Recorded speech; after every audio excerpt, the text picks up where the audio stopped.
Ce samedi 2 septembre s'est déroulée la 50e élection de Miss Côte d'Opale. L'événement a eu lieu au Palais des Congrès du Touquet, juste à côté de la cérémonie d'accueil de l'équipe d'Angleterre et du Festival international du bridge.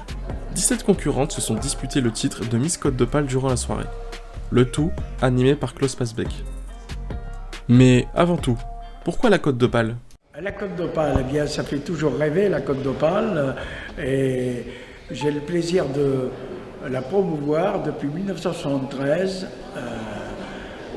à travers le concours Miss Côte d'Opale qui a été qualificatif pendant 25 ans du concours Miss France sous l'ère de Geneviève de Fontenay, à laquelle nous allons aujourd'hui même rendre hommage par un tableau durant l'événement Miss Côte d'Opale 2023. Pendant que la salle se remplit, nous avons pu avoir les interviews des différents acteurs de la soirée. En commençant par le maire, qui souhaite bon courage aux candidates.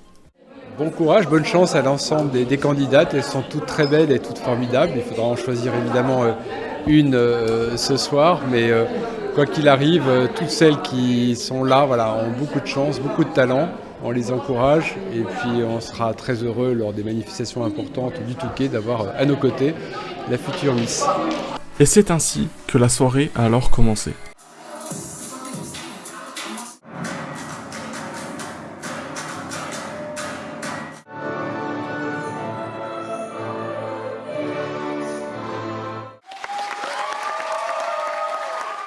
Les 3 Miss représentantes de la Côte d'Opale ont ensuite présenté la future couronne de la gagnante.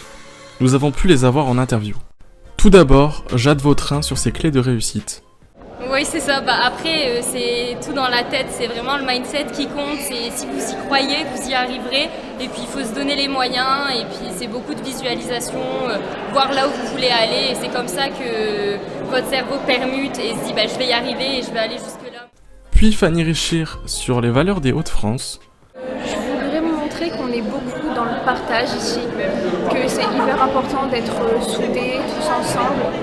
On a de la chance d'avoir une très belle région, tout ça, et il faut la mettre en avant, il faut la présenter comme il se doit, avec le sourire, la positivité. C'est vraiment plus important.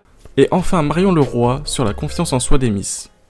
Je pense que beaucoup de Miss font ça justement pour développer une confiance en elles. Moi, pour ma part, j'ai commencé à l'âge de 25 ans, ce qui est assez tard, puisqu'ici, il y a une Miss qui a 16 ans, d'autres 18 ans. J'aurais été incapable à leur âge d'effectuer ce genre de concours. Sujet sur lequel Marion Capillon est revenue également, en parlant de ce qu'apporte d'être Miss. Alors, c'est une très belle expérience, ça m'a donné confiance en moi. Le fait de parler aux gens, de s'exprimer, de s'apprécier aussi, puisque comme toutes les filles, j'ai eu quelques complexes. Et le fait de s'adresser aux gens, de montrer aussi une autre image de soi, parce que moi, j'étais pas du tout habituée à faire des concours de Miss. C'est une découverte d'univers et valoriser l'image de la femme. Le concours de Miss était entrecoupé d'artistes variés comme Max Novick de The Voice 2023, Alain Chanteur de Star 80 ou encore El Professeur, l'hypnotiseur. Je vois quelque chose de différent, là je note pas les voix, je note un charisme, un feeling, une prestance, c'est différent, c'est cool. Notre région Hauts-de-France, nous on est là, on est ambassadeur, moi en tant que chanteur, j'estime que quelque part je suis un peu ambassadeur avec la petite contribution que j'apporte avec mes écritures pour faire voir aux gens, pour démontrer aux gens que notre région Hauts-de-France est une belle région et qu'il y a plein de belles choses à voir dans notre région. Moi j'ai trouvé ça super sympa, déjà on est dans un cadre qui est magnifique, on a un bel établissement. Le Touquet, moi je trouve ça super chic et super classe. Et c'est vrai que l'événement est toujours sympa et ça permet aussi aux jeunes demoiselles de pouvoir avancer dans la vie et de réaliser leurs rêves. Et moi j'incite toujours les jeunes à réaliser leurs rêves. Donc s'ils peuvent aller plus loin dans leur projet, je leur souhaite vraiment de tout cœur. Miss Côte d'Opale 2023 et... Jade, numéro 11.